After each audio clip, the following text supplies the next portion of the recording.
Eu estava fazendo meu devocional antes de ontem, e eu li esse versículo, e quando eu li, eu me lembrei dela.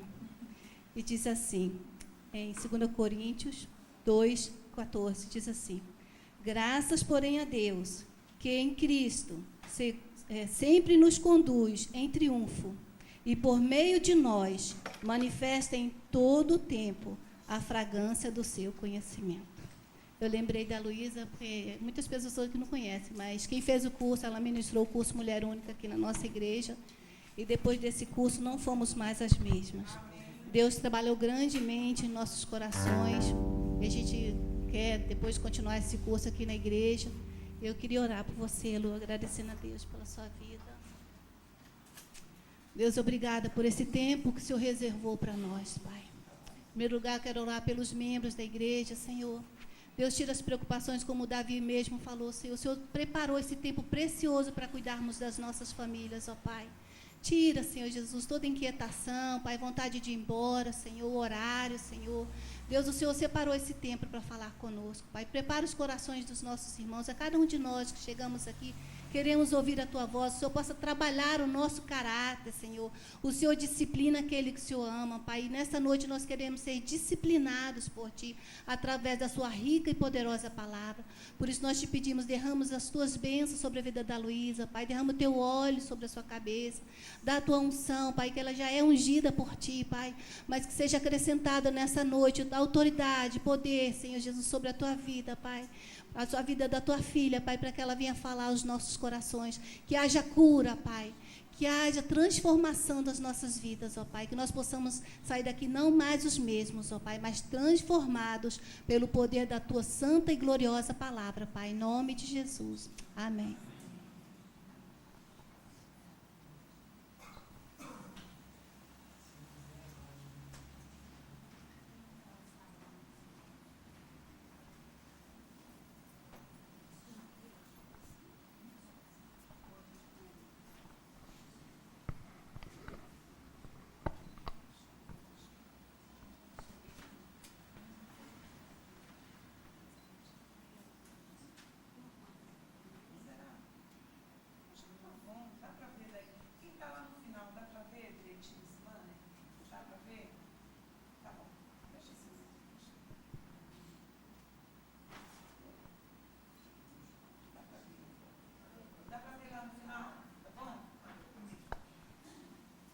Graça e paz da parte do Senhor Jesus Cristo de Nazaré para todos.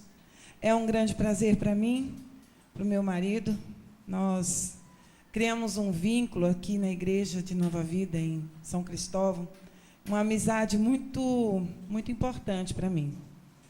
Eu sou nordestina, eu estou morando aqui em Niterói há 2 anos, e há 3 anos, né? 2 anos. 2 anos. Já estou falando 3.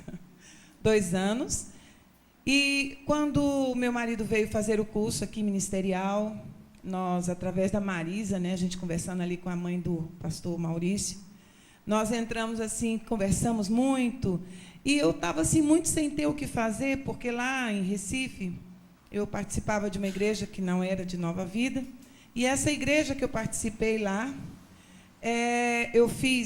me graduei, né, e fiz o curso bacharel, e fiz tudo que eu precisava, estudei um pouquinho a palavra de Deus, não sei muito, meus irmãos, porque a cada dia a gente lê e aprende mais um pouquinho. Isso é uma grande verdade, tudo é novo, nada é Velho Testamento, nada é Novo Testamento, tudo é atual Testamento do Senhor. E essa amizade veio se enriquecer com o curso da Mulher Única, porque esse curso ele veio trazer para a minha vida um chamado, um título novo de Mulher Única. A cada uma dessas que fez, as 10 mulheres que participaram, também ficaram com esse título, e aí eu não sabia, assim, outro dia alguém me chamou lá na igreja, lá em Colubandê, e alguém chegou atrás de mim e falou assim, por favor, eu quero fazer esse curso, eu quero esse título de Mulher Única. E aí eu comecei a rir, eu falei, mas você pode, todo mundo pode. Assim, quando abrir novas turmas, você conversa e a gente vai te colocar. É um título lindo, realmente é um curso muito amoroso, muito carinhoso. E eu acredito que aqui a Igreja de São Cristóvão vai dar continuidade esse ano, se Deus quiser, né? O pastor Maurício permitir, né? O chefe, o presidente da igreja, ele tem que apoiar. E ele apoiou, e ele viu que realmente houve muitas mudanças de comportamento nas famílias, em algumas famílias, que são apenas 10, para ter tempo da gente fazer um trabalho bonito. É um trabalho de cura, porque muitas e muitas famílias andam muito feridas, muitas mulheres feridas. E aí, esse curso ajuda muito. Mas não é sobre mulher única que eu vim falar hoje. Hoje eu vim falar sobre esse tema tão importante para nós, que é o princípio da família. Mas eu quero orar, eu preciso orar, e gostaria que vocês baixassem as suas fontes, as suas cabeças, para nós orarmos juntos, chamando o Espírito Santo de Deus neste lugar, porque a presença dele já está aqui, mas nós queremos a participação, nós queremos a intervenção cirúrgica nos nossos corações. Pai, em nome de Jesus, no nome precioso do teu Filho amado Jesus, nós clamamos a Ti, Senhor, pela intervenção cirúrgica do Teu Espírito Santo. Que o Senhor retire da nossa mente todo tipo, Senhor, de informação que não provém de Ti. Deus, nós queremos agora, Senhor, estar à mercê da Tua vontade, Senhor. Humildemente nós nos colocamos como servos, Pai. Nós nos colocamos, Senhor Deus, Te pedindo a Tua ajuda, Senhor, a Tua condução, Pai. Porque nós sabemos, Pai, que de nós mesmos não vem nada, Senhor, se do céu não for autorizado. Por isso, Deus, em nome de Jesus, entra agora nas famílias aqui representadas. Entra agora, Espírito Santo, desvelando mesmo, dando luz, trazendo, Senhor Deus, visão pura e simplesmente daquilo que é o Teu propósito. Deus, nós te pedimos porque muitas de nós aqui, Senhor, não sabe como conduzir, Pai. Nós ouvimos aqui, Senhor, muitas situações. Nós vimos verdadeiramente que nós precisamos precisamos de mudanças. Precisamos de fazer diferença na nossa casa com os nossos filhos, que é ali, Senhor, Deus, onde eles aprendem as primeiras lições sobre o que é ser um verdadeiro cristão. Pai, em nome de Jesus, nós te agradecemos e te louvamos e bendizemos o teu nome nesta noite. E é isso que nós te pedimos em nome e no sangue de Jesus. Amém. Eu vim falar sobre o princípio da família. Na verdade, isso daqui é mais uma explanação do que uma palavra bíblica. Vocês vão entender que, através desse banner, nós vamos colocar alguns princípios. Tem uma família, né, 4 pessoas. E, através desse banner, a gente, aos poucos, nós vamos passando alguma coisa. Eu quero dizer para vocês que o sucesso de uma sociedade depende do sucesso da família. Se você tem uma família saudável, onde ele estiver faz diferença. Essa pessoa vai causar, o que essa pessoa tem de diferente? Que voz mansa, que situação diferente. A gente vê pessoas que estão simplesmente se deteriorando, se amoldando a esse mundo, se contaminando. E é um povo de Deus que está indo lá fora, que é para fazer diferença e não, está trazendo para dentro da igreja e contaminando a igreja com os princípios errados, enganosos e mentirosos. A família, ela é como uma engrenagem. Houve uma falha aqui nessa... essa aqui é a engrenagem. Peças, 3 peças. Aqui tem a mãe, tem o pai, a mãe e os filhos. Essa engrenagem, na verdade, era para ela estar conectada uma na outra, porque essa engrenagem é uma engrenagem que precisa movimentar bem certinho. O pai a forma dela se mover é o pai gerando energia e vai. Aí o filho vai entendendo e vai devolvendo para o pai honra. Por quê? Porque isso aqui é uma engrenagem que precisa funcionar. O que está acontecendo com essa engrenagem? Essa engrenagem, se ela não está conectada, ela está desconectada, que é o que está acontecendo com muitas famílias, aí está degringolando, está ficando tudo errado, tudo desarrumado, tudo descontrolado. Porque essa é uma engrenagem que precisa funcionar gradual. E ela é uma engrenagem que... mas o pai já está idoso, a mãe já está idosa, os filhos já são adultos, mas ainda estão em casa. Essa engrenagem, mesmo estando há muitos anos funcionando, ela funciona. E o óleo do Espírito Santo é quem lubrifica e ela nunca deixa de funcionar bem. Não há idade para esse funcionamento dessa engrenagem funcionar. Ela funciona sempre, não importa a idade, não importa o tempo. Ela vai funcionar sempre, se todos eles, cada um deles, estiver na sua posição. Todos nós somos resultado de uma vida e de um perfil dos nossos pais. Foi o que foi dito aqui.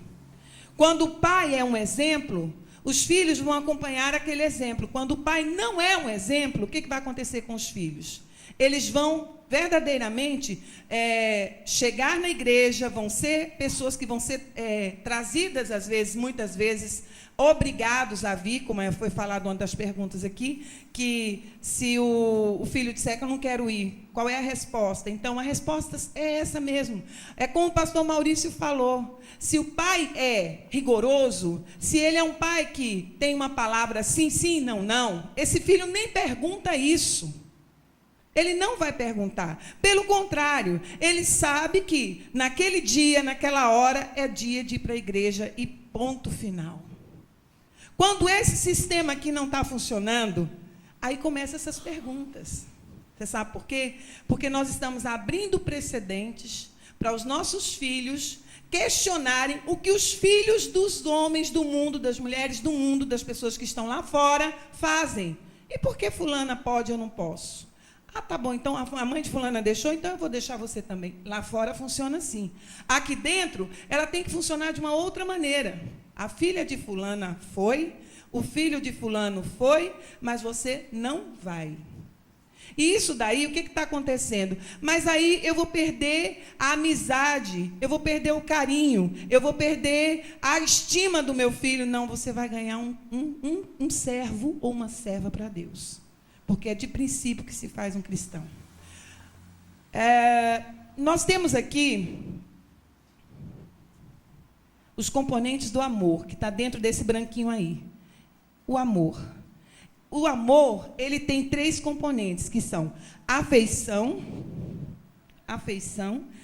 limites e liberdade. Esses aí são os componentes que estão dentro do coração da família. O amor. O amor sem limites, ele é libertinagem. E o amor sem feição é legalismo. Tem 2 coisas que a gente tem que ter cuidado. Porque eu amo, eu deixo fazer tudo. Vai gerar libertinagem no meu filho. Vai gerar um filho que não vai realmente ter valores na vida dele. E quando eu acho que eu amo, e com essa afeição, com essa forma de transferência de amor para o meu filho, eu vou mostrar para ele que amo, eu vou trazer para o meu filho legalismo, porque assim, meu pai e minha mãe vão para a igreja, mas eu vou para o bailinho, como o pastor falou, porque meu pai e minha mãe são assim, são muito modernos, e eu posso. Existem funções, 3 funções que aqui nesse banner fala, são funções. Função do pai, a função da mãe e a função do casal. Nós trabalhamos dentro de funções, cada um tem a sua função. O pai tem uma função, a mãe tem uma função, os filhos têm outra função. E se todos nós trabalharmos dentro desse princípio das funções, que nós estamos nos posicionando nelas, o que vai acontecer com a nossa família? Ela vai estar ordenada, ela vai estar equilibrada. O pai, ele transmite direção. Ele transmite proteção, quando ele deixa de transmitir direção e proteção, aqui o pai, direção, limites e proteção. Essa direção vai dar para o filho uma noção de o que ele precisa fazer na vida, aonde ele deve chegar. Porque o pai, ele é a direção, ele é o governo da casa. Essa parte, esse chamado, essa função é para o pai. A função da mãe, ela vem transmitir vínculo, nutrição, organização. Ela deixa para o filho uma noção totalmente diferente do pai. E cada um tem a sua função. E a função do casal, dos dois juntos, o casal transmite sexualidade, afeição e comportamento, como está escrito aqui. Por quê? Porque se a gente obedece essas funções que estão aqui, a família vai gerar dentro da família uma organização. Não é fácil, mas isso daí é uma coisa assim, quando você... É uma coisa assim que é básica. Quando você começa a agir corretamente, as respostas elas vão chegando e as coisas vão se ordenando. Nada é de uma vez. Quando você tem um filho pequeno, você consegue fazer tudo isso no automático. E é tranquilo. Por quê? Porque o pai tem a direção, a mãe ela tem a nutrição, a organização, os vínculos. A mãe passa para os filhos uma outra imagem, uma outra informação, comunica outra coisa. E o pai sempre comunica aos dois, a família, a mãe e os filhos, ele comunica sempre a direção que eles devem seguir. Não que a mãe não vai orientar, não que a mãe não tenha opinião, não que a mãe seja nula, não é isso.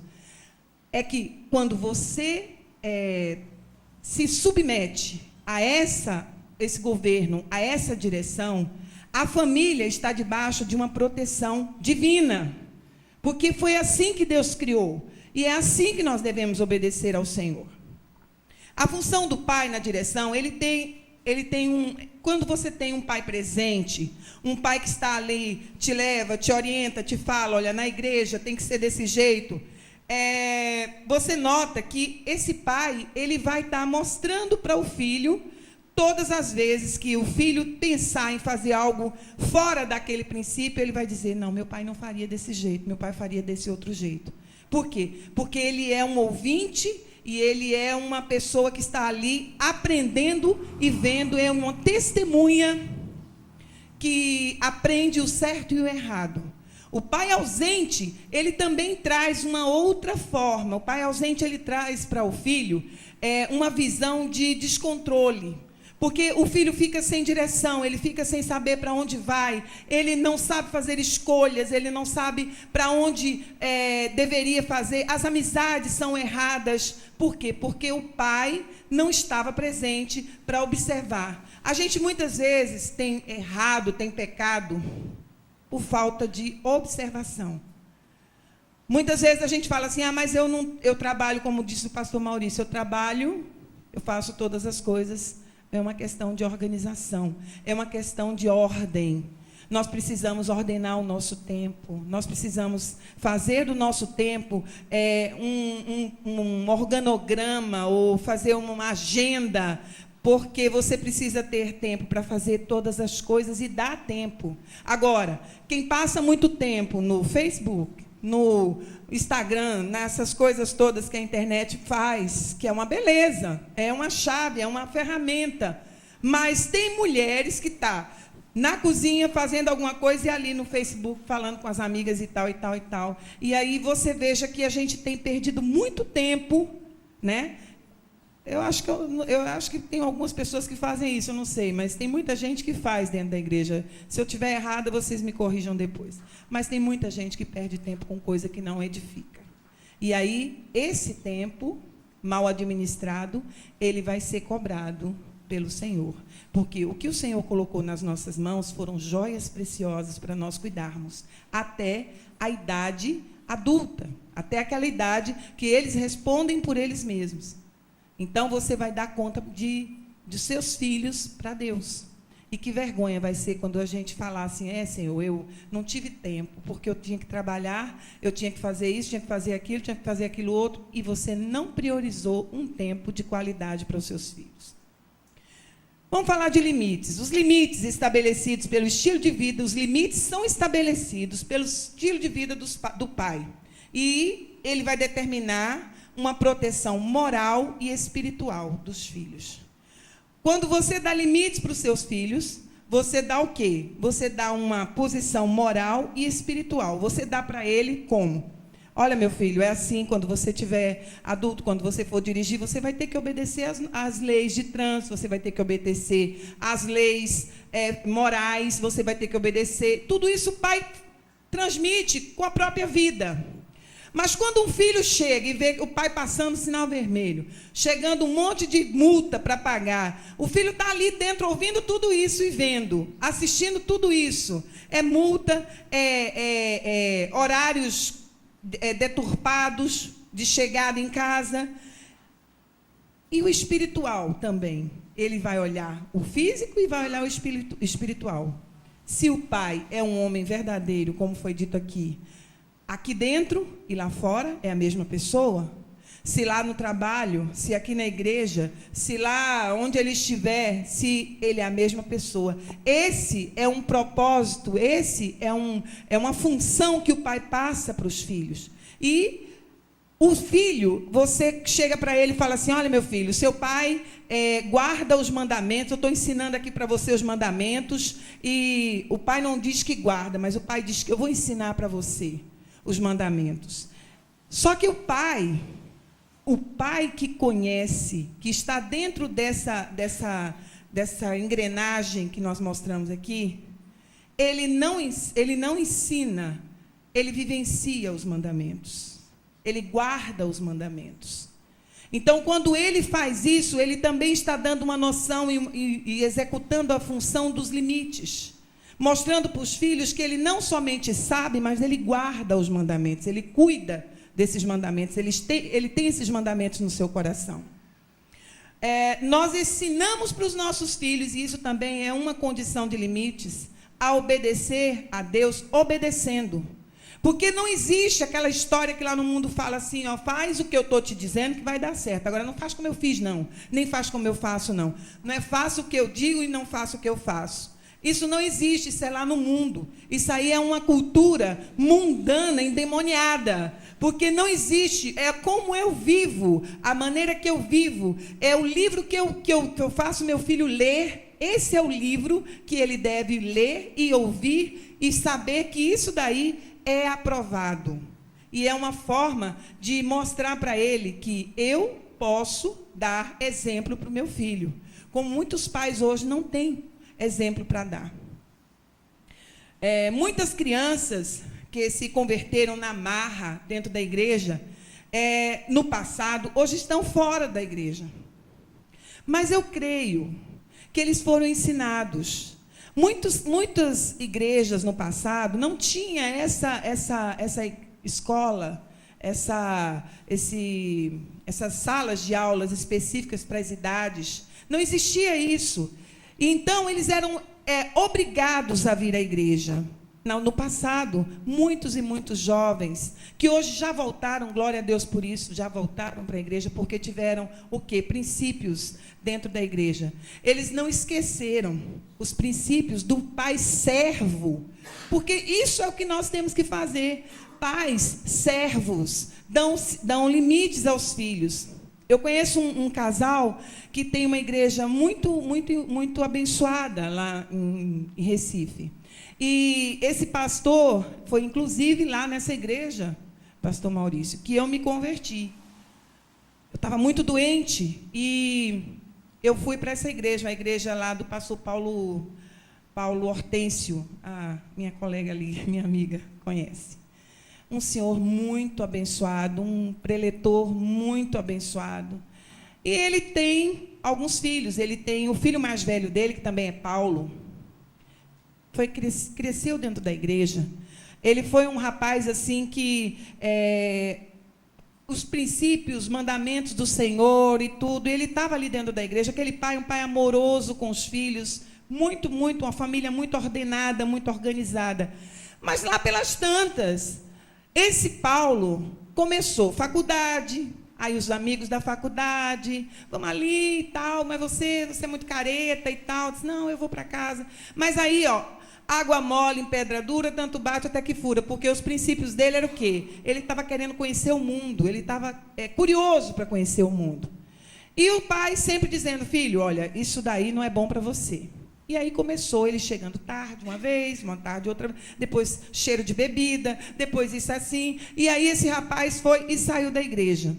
E foi muito desastroso, porque como é que um pastor tem um filho que bebe, que está nas noitadas, que não vai para o culto?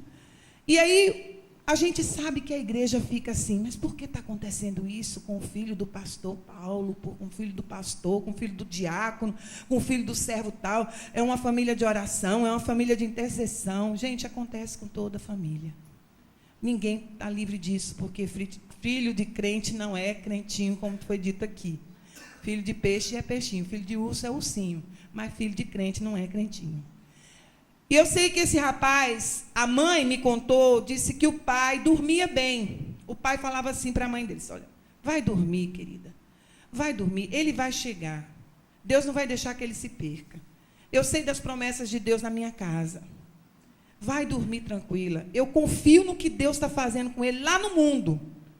Ele dizia isso para ela. Mas ela, mãe, né, mães estão aqui, mãe, que coração de mãe é diferente, ninguém pode... A gente tem uma outra percepção da história. E aí ela ficava na janela do apartamento lá, pedindo, Senhor, manda meu filho, manda ele bem, não deixa que nada aconteça e tal. Daqui a pouco o carro chegava, estacionava, e aí o filho dela chegava. E aconteceu que passou muito tempo isso daí, ela sofreu muito, e aí orou muito, pediu a Deus muito, a Deus, para Deus trazer ele de volta, e eu não sei como foi. Esse rapaz hoje é um pregador da palavra de Deus. Esse rapaz casou, voltou para a igreja, é um pastor abençoado. O pai dele colocou ele numa igreja filha da igreja que ele está. E esse rapaz, ele tem uma forma de passar a palavra e o testemunho que ele viveu, porque eu creio que o propósito do pai dele, que o pai dele falava sempre assim, ele está lá no mundo, mas o Senhor vai trazer ele de volta. Eu vejo essa mesma situação com a parábola do filho pródigo. Por quê? Porque aquele pai, quando o filho chegou e disse assim, me dá a minha parte. A Bíblia não diz que teve o pai, filho, não faça isso, não vá e tal, aquela discussão, não houve nada não. O pai simplesmente foi lá e deixou que o filho fosse. Respeitando o quê? Respeitando a decisão desse filho. Mas ali, o que nós temos que ver? Isso aqui, nós estamos falando de uma idade mais avançada. Porque o que a gente tem que plantar, tem que plantar. Porque se a gente plantar, a Bíblia garante que lá, quando ele tiver mais idade, ele não vai se desviar, não vai continuar fora, ele vai voltar. A Bíblia garante isso para mim e para você. Então, o que aconteceu com a parábola do filho pródigo? O filho entendeu e voltou, porque ele sabia que ali era o lugar dele. E o pai respeitou a decisão do filho, e o filho entendeu que aquele pai era verdadeiramente um pai que honrou, respeitou e o recebeu de volta, porque sabia que ele não ia ficar lá fora, ele ia voltar, porque o pai dele sabia o que ele tinha plantado no coração daquele filho. Então, a gente sabe que quando o filho volta, ele volta sabendo o que ele precisa, onde ele precisa estar. Por que ele saiu? Por que ele foi lá ter aquelas experiências? O Senhor sabe responder. Eu não. Porque quando a gente planta, a gente acha que vai colher logo tudo na mesma hora. Alguns colhem, outros não. Mas isso não significa que porque ele saiu, ele não vai voltar. Ele vai voltar. É promessa do Senhor. Amém? A maneira que o pai desempenha a sua função no lar produz duas coisas: descanso e segurança. Agora, a maneira que o pai, que não desempenha as suas funções como pai, como provedor, também pode provocar ansiedade e estresse. Porque assim, quando o pai está nessa função de proteção, aquela função ali, proteção, quando o pai é provedor, o filho, quando volta do almoço, na hora do almoço, na hora da escola, quando ele chega, o pai provedor, o filho, quando volta, Ele chega, senta na mesa, e aí ele sabe que ali tem o quê? Provisão. Ele vai e almoça. Ele não se preocupa. Ele não fica preocupado porque ele sabe que o pai dele trabalhou, trouxe o alimento e ali ele vai sentar e vai se alimentar. É diferente do pai ausente que, quando o filho chega da escola na mesma situação, ele fica ali. Cadê meu pai? Aí o pai parou no primeiro botequim da esquina e ficou lá, esqueceu do horário, não chegou para almoçar, não chegou para jantar. E aí essa família cria uma tristeza, uma decepção no coração do filho. O que esse filho vai ser? O que ele vai ter como referência? Ele vai ter como referência aquele pai ausente e que não se preocupa com a provisão do filho. E pode até faltar a provisão verdadeiramente, porque o dinheiro é gasto de uma forma ilícita, de uma forma pecaminosa. E isso tudo vai gerar dentro do filho o quê? Uma situação de independência. Eu não dependo. E quando a gente vê que os pais que estão ali junto dos filhos, fazendo aquela provisão, trazendo aquela segurança, esse filho é tranquilo. Ele sabe que o pai está fazendo o papel dele. E aí ele vai fazer o papel de filho, obedecendo ao pai. O princípio da mãe, a figura da mãe transmite descanso, dependência do Espírito Santo, e ela tem uma outra função, que é ali, vínculo, nutrição e organização. A mãe, ela traz, nós mulheres, trazemos para os nossos filhos, precisamos trazer para os nossos filhos a ideia de consolo, de conforto, de renovo. É uma ideia que o Espírito Santo de Deus nos dá. A mulher tem essa característica. E quando a mãe, ela tem alguma dificuldade de passar essas funções para o filho, esse filho, ele começa a ficar uma pessoa dependente, desorganizada, desnaturada, fora de princípios, fora de vínculos, fora de nutrição. Ele não tem ordem, ele não tem hora, ele não tem aquela direção que a mãe dá na área de nutrição, na área de organização. Essa organização é uma organização que muitas mulheres têm faltado também. Muitas têm deixado de deixar o lar numa situação de tranquilidade. Eu sei que hoje em dia muita gente trabalha, que muita gente tem muitas ocupações, as mulheres estão assim, ativas e tal, mas é como o pastor Maurício disse, você tem que ter organização na sua casa. Porque não adianta você ganhar lá fora e quando você chegar na sua casa, você ter que pagar para a faxineira, a faxineira, a passadeira, aí seu dinheiro vai embora. Quer dizer, você trocou 6 por meia dúzia, não adiantou nada. Se você for uma pessoa organizada, sim, vai valer a pena. Mas se não, não vai valer a pena. Então, esse tempo, você está deixando de dar um tempo de qualidade para aquele que está assistindo todas as coisas, que é o teu filho. O pai governa e a mãe edifica o lar. Isso daí é uma condição. A mulher tola, ela destrói essa condição. E a mulher que é uma mulher de Provérbios, que é Provérbios 31, que diz que a mulher edifica o seu lar. A mulher sábia. A mulher que ela tem essa característica da sabedoria de Deus. Quem não tem, peça que o Senhor a dá. É assim que funciona. Quando a gente tem pouca sabedoria, quando a gente não entende qual é o chamado de Deus para a nossa vida, a gente ora e pede a Deus e Ele dá. Isso daí é uma condição que você precisa ter na sua vida, de pedir a Deus todas as coisas que você precisa como mulher. Porque o Senhor, Ele ouve as nossas orações e Ele conhece as nossas limitações e a gente vai conseguir com a ajuda do Senhor. E a função do casal diz assim... Lá em Efésios 5, 22, diz assim, vós, mulheres, submetei-vos a vossos maridos, como ao Senhor. E em Efésios 5, 25, diz, vós, maridos, amai as vossas mulheres, como também Cristo amou a igreja. A mulher tem uma natureza o quê? Administrativa. E o homem tem uma natureza de liderança. O homem coloca, aí ele diz aqui, dá um exemplo. né? Porque isso daqui, tudo que eu estou passando para vocês, é um estudo que eu fiz através de uma leitura de um livro.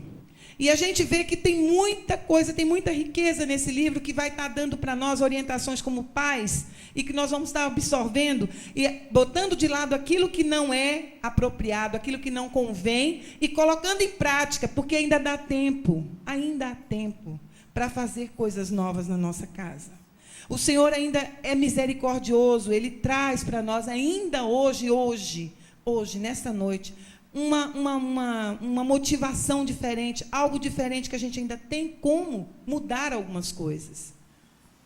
E o Senhor coloca, o homem vem, né? Como o homem tem a natureza de liderança, o homem tem uma natureza de governo.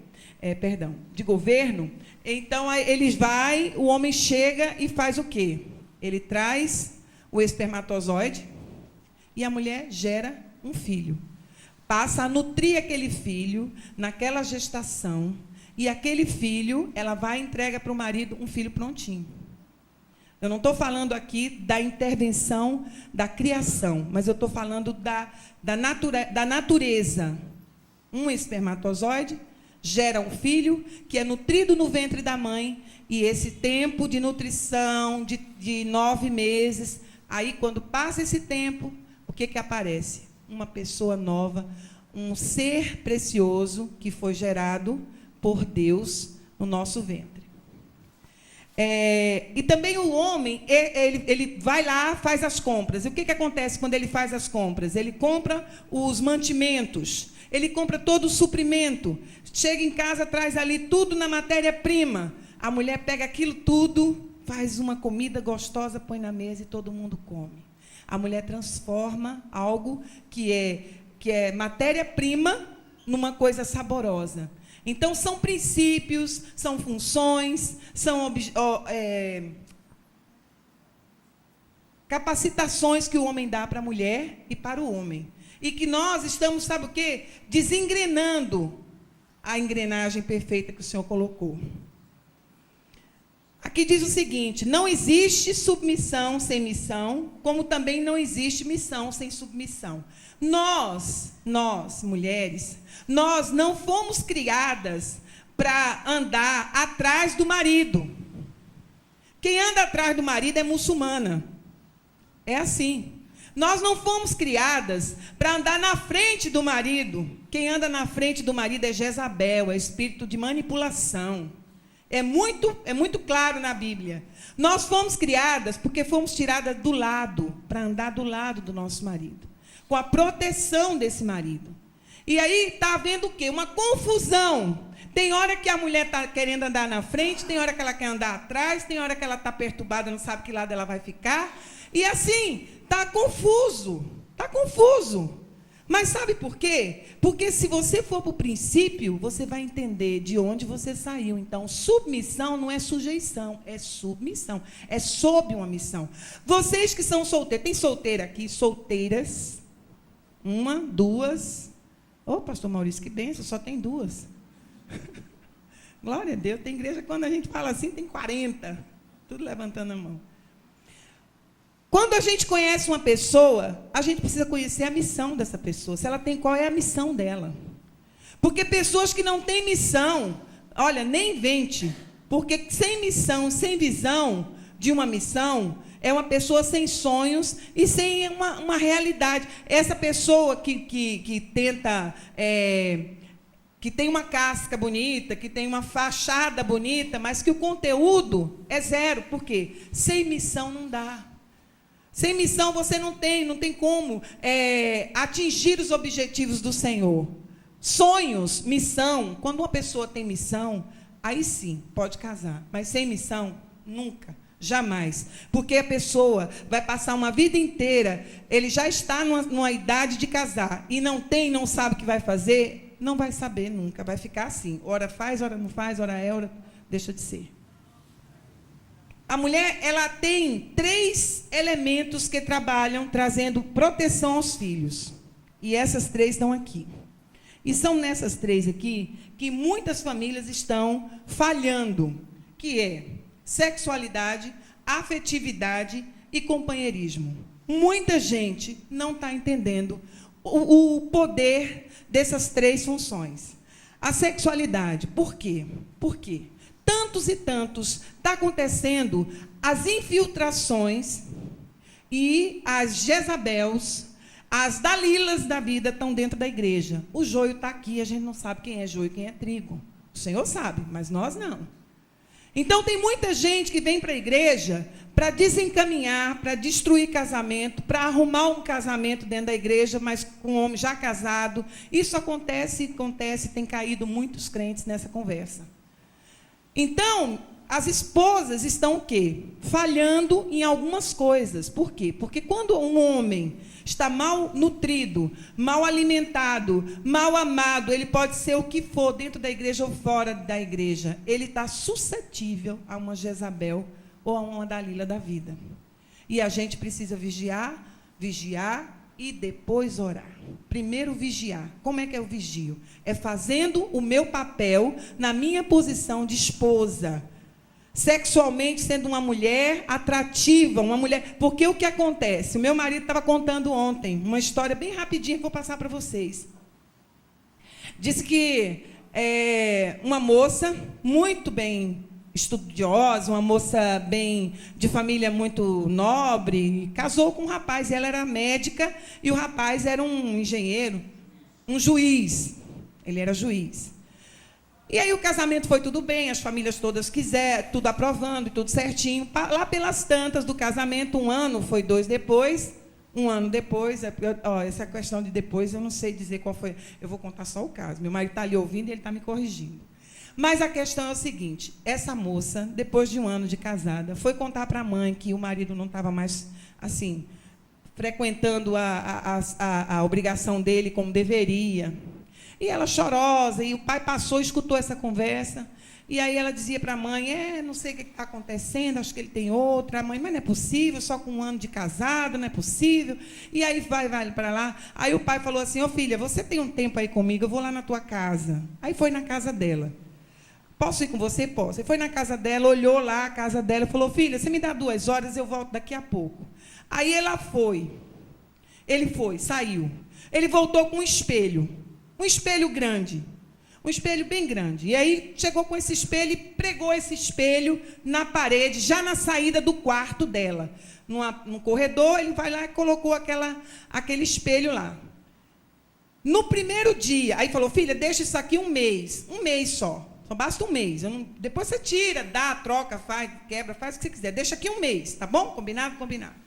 No primeiro dia que ela saiu do quarto, quando ela saiu do quarto, que olhou, uai, meu Deus, que susto! A camisola era uma ponta lá embaixo, a outra aqui em cima. Por aqui eu não preciso nem dizer como é que estava, né? O cabelo estava assim, sabe? Parecia que tinha levado choque naquela hora. Zum, subiu tudo. E ela, quando se olhou, parou e ficou olhando. Disse, meu Deus. Aí correu, e aí foi lá no quarto, botou uma roupa bonita, ajeitou, ficou bonita, ajeitou, fez o café do marido, e aí ficou sentada lá, esperando ele para tomar café, que todo dia ela fazia isso, só que ele nem olhava na cara dela mais, depois de 1 ano. Nem estava nem olhando mais.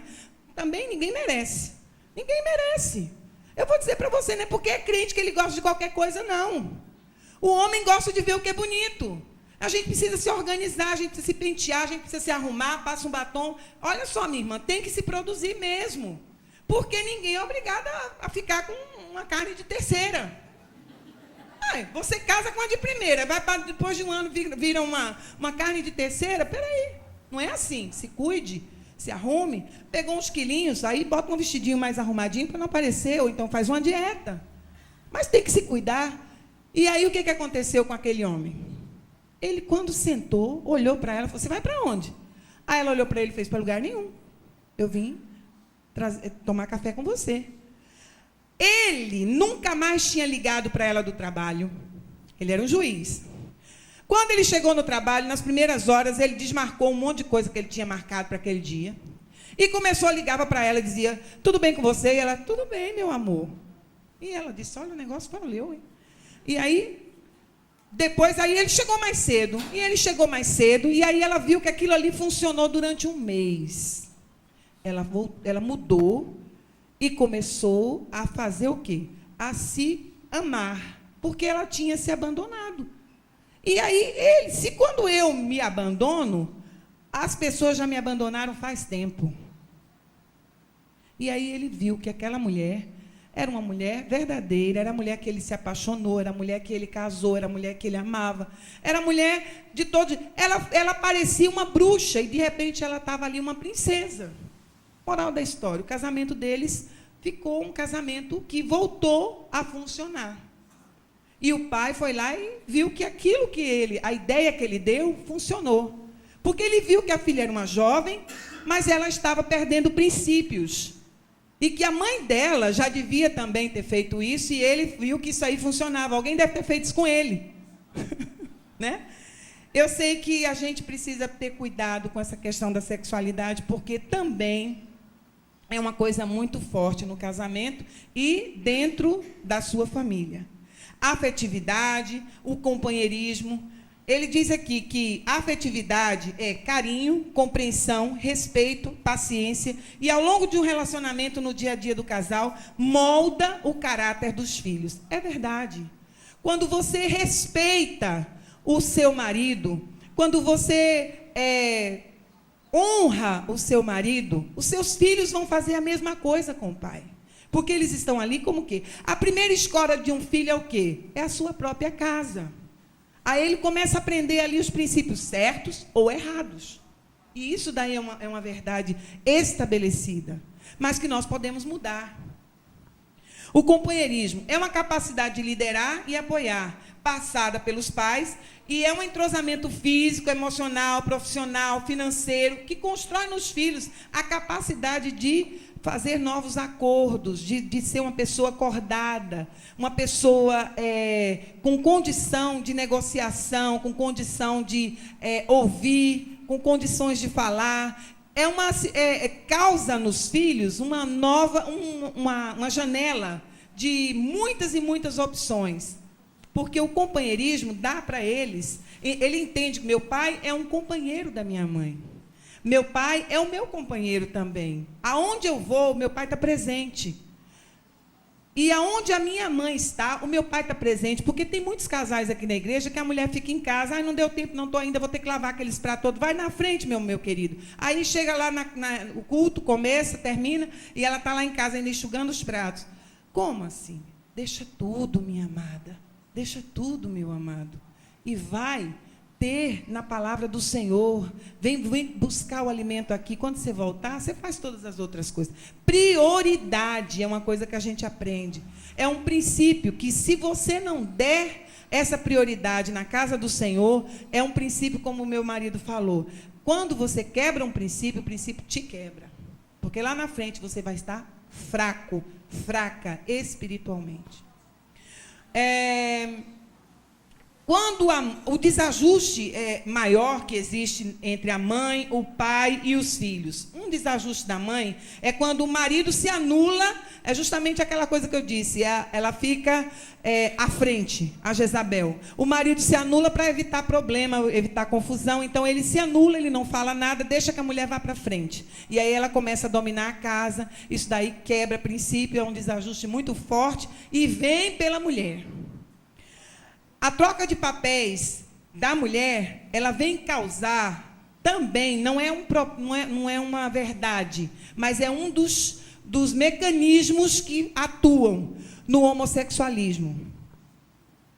Por quê? Porque existem causas básicas do homossexualismo. E essas causas é o quê? Rejeição do pai, proteção excessiva da mãe, papéis invertidos, abuso sexual na infância, herança espiritual contaminada, que é um legado espiritual de perversão sexual, pessoas que têm na família alguém com perversão, e aí as crianças estão ali observando aquilo ali.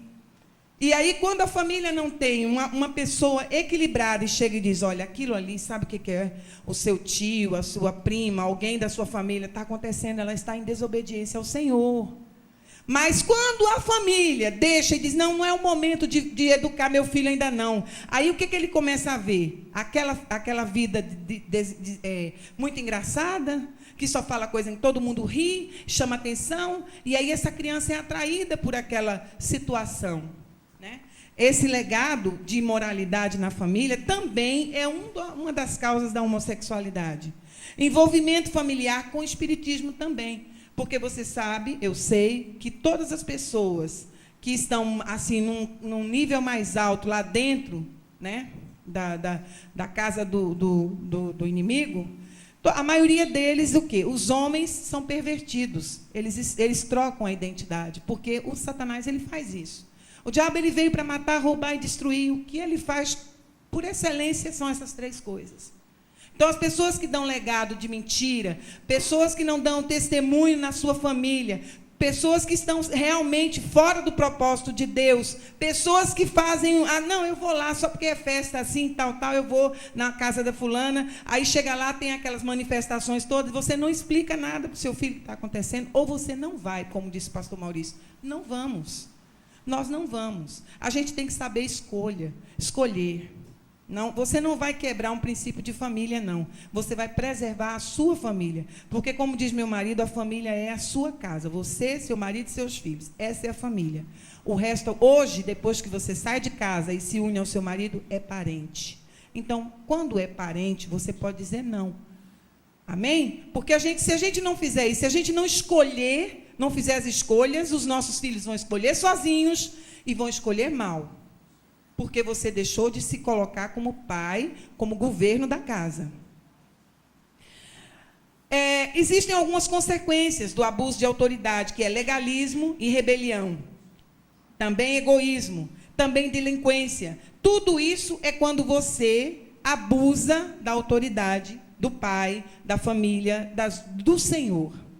E essa situação aqui que a gente vê, que é a consequência de abuso à autoridade, ela gera uma quebra muito forte na família em relação a toda uma engrenagem que no começo eu comecei a dizer a você. Tudo começa a não funcionar porque houve um abuso do pai, porque eu sou o pai, e aí eu agora vou fazer, porque essa pergunta que vocês não tiveram oportunidade de fazer, é que, muitas vezes, o pai usa de violência para corrigir um filho. Isso é um abuso de autoridade masculina.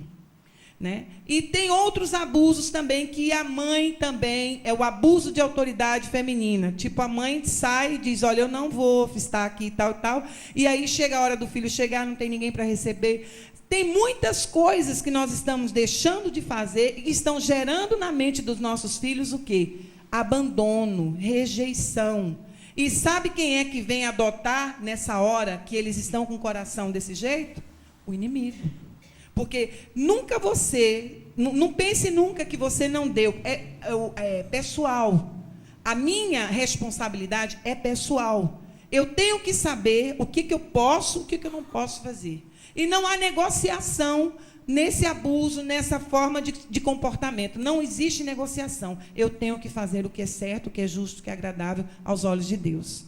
Então, isso tudo que eu passei para vocês é simplesmente uma forma de, resumidamente, mostrar que o compromisso, a fidelidade e a confiança no Senhor vai gerar uma família de mãos dadas, uma família unida, uma família ajustada, uma família de uma engrenagem perfeita, uma família que vai obedecer princípios bíblicos.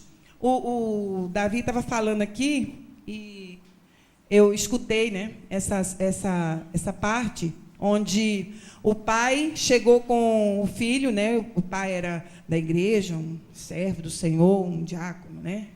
E aí o menininho era um Davizinho daqueles que o Davi foi quando era criança, né? Não é o seu filho, não, é você mesmo. E aí o pai falava para ele assim, olha, você fica quietinho aqui. Naquele tempo não tinha escola mesmo, não. Os filhos tinham que ficar com os pais. E aí o menino escorregava igual água assim na cadeira. Aí saía correndo, corria desse lado, corria daquele lado, e o pregador aqui olhava para o pai olhava para o menino, e o menino nem aí, né? Nada, zero. E aí o menino, uma pimentinha. E o pai pegava o menino, trazia ele assim, senta aqui. E o menino sentava, daqui a pouco ele de novo escorregava e saía de novo e vai. Aí ele cansado já, não aguentava mais, pegava o menino. E a mãe ali, ouvindo a palavra e o pai fazendo tudo isso. E o pai olhava assim para ele, em casa a gente conversa. E o menino nem assim tinha problema. Aí teve uma hora que ele não aguentou mais, pegou o menino pela mão, botou ele nas costas.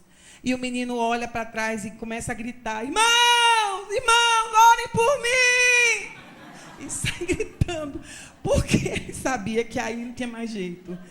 A gente, para não chegar nisso, o que a gente... Porque, veja como é que ele sabia. Não era nenhum bobinho, não. Ele estava querendo, né? Mas ele não tinha controle. O pai não tinha controle. Por quê? Nessa brincadeira, a gente entende o quê? Que lá em casa, papai não estava fazendo o dever de casa dele. Porque se o menino, quando ele olha, o menino não se corrige, significa que em casa ele olhava, falava, dizia, chamava, reclamava. Tem outra também, o pai que chama o filho para corrigir e fala assim: olha só, eu vou te corrigir, viu? Você está fazendo errado, sua mãe precisa ouvir uns gritos seus. Grita aí. Ai, pai, para, pai, não faz isso comigo, pai. Você está me batendo, pai. E a mãe: opa, hoje esse menino seu foi corrigido, hoje o pai dele criou vergonha.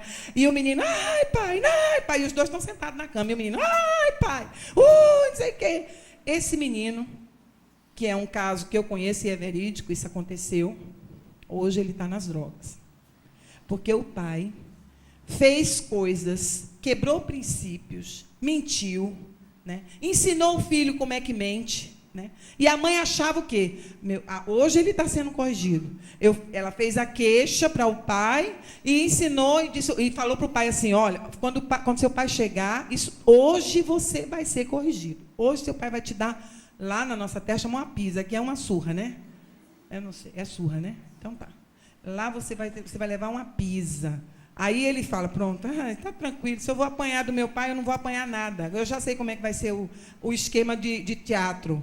E ele fazia bem bonitinho: ai, socorro, você está me matando, pare, está doendo. Todas as palavras. E a mãe sendo corrigida. Mas não foi corrigida. E hoje ele está nas drogas, bebendo. E não pode ficar em casa, porque se ele trouxer para dentro da casa dele, ele rouba. Então, ele ensinou o filho dele a roubar, matar e destruir a própria vida. A gente precisa ter atenção ao que nós fazemos junto dessa família. Porque é o tempo todo esse ouvinte praticante do nosso lado. Eu falo para você hoje que se eu tivesse esse tempo com o meu filho, eu teria feito tudo diferente, porque hoje eu sei dos princípios do Senhor. Mas eu estou como o pai do filho pródigo, esperando o retorno. Porque as pessoas pensam que a gente prega aqui, mas a gente prega e vive sim, vive. Eu vivo em oração constante, porque, como diz a oração de Débora, né, que a gente tem que estar de joelho para o nosso filho ficar de pé. Amém? E é isso que a gente tem que fazer mesmo. Eu vou dar o testemunho. Vai haver um momento que eu vou dar um testemunho lindo do meu filho. Hoje ele não está na presença do Senhor. Mas o princípio, aquilo que eu inculquei na mente dele, ele não vai esquecer e nunca vai esquecer. É isso que eu gostaria de passar para vocês. Curva sua cabecinha que nós vamos orar novamente. Ó Deus, na tua presença, Senhor. Esse povo que veio para te ouvir, que veio, Senhor Deus, para estar aqui nesta noite, Senhor, cultuando ao Senhor, ouvindo e aprendendo algo diferente, que vem do teu trono, que vem para nós como pais, como famílias. Senhor, nós queremos verdadeiramente, Pai, pedir a tua proteção.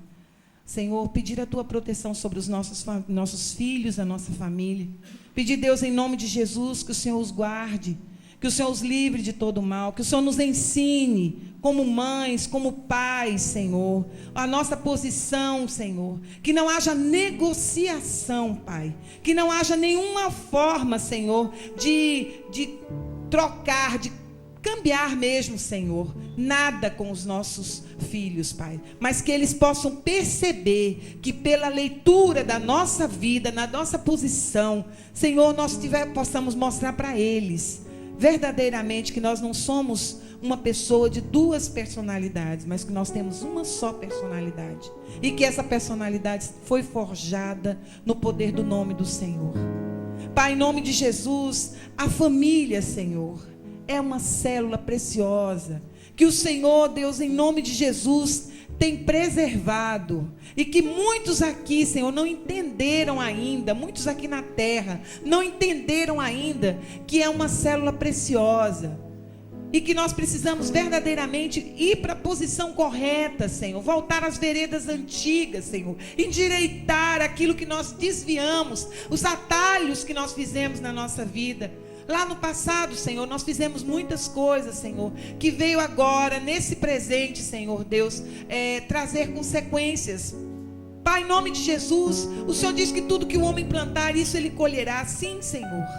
Mas nós te pedimos agora, Senhor, uma nova plantação, uma nova semente.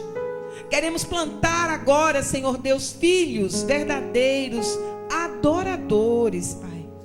Nós te pedimos, ó Deus, em nome de Jesus, com toda a simplicidade da nossa alma, Senhor, apaga dos nossos filhos a memória marcada, Senhor, porque muitas vezes nós fomos, Senhor, injustos. Nós fomos injustos, Senhor, mas nós queríamos acertar, Pai. Muitos aqui, Senhor, tentando acertar, fizeram da maneira mais difícil, Pai, mais dolorosa. Mas agora, Deus, nós te pedimos, a tua maneira é a mais simples, é a mais suave, e ela não causa nenhuma dor. Por isso, Deus, nós te pedimos como pais hoje, Senhor, entra na nossa casa, Senhor, limpa todos os compartimentos, Pai.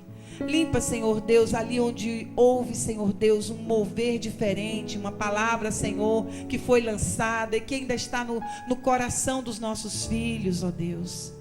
Pai, em nome de Jesus, ensina-nos, Pai, a corrigir de uma maneira suave, de uma maneira, Senhor, como um servo verdadeiro faz. Senhor, não permita, Senhor, negociação com o pecado mais. Nós não queremos mais negociar com o pecado, Senhor. Nós não queremos fazer os nossos filhos felizes e ficarmos, Senhor Deus, em dívida com o Senhor. Nós não queremos isso. Não importa te agradar, Pai. Importa é fazer a tua vontade, e isso vai gerar frutos benditos para o Senhor. É isso que nós te pedimos, Senhor, que o Senhor transforme a nossa família na família que o Senhor sonhou para a nossa vida. É isso que nós te pedimos e já te agradecemos, Senhor, em nome de Jesus.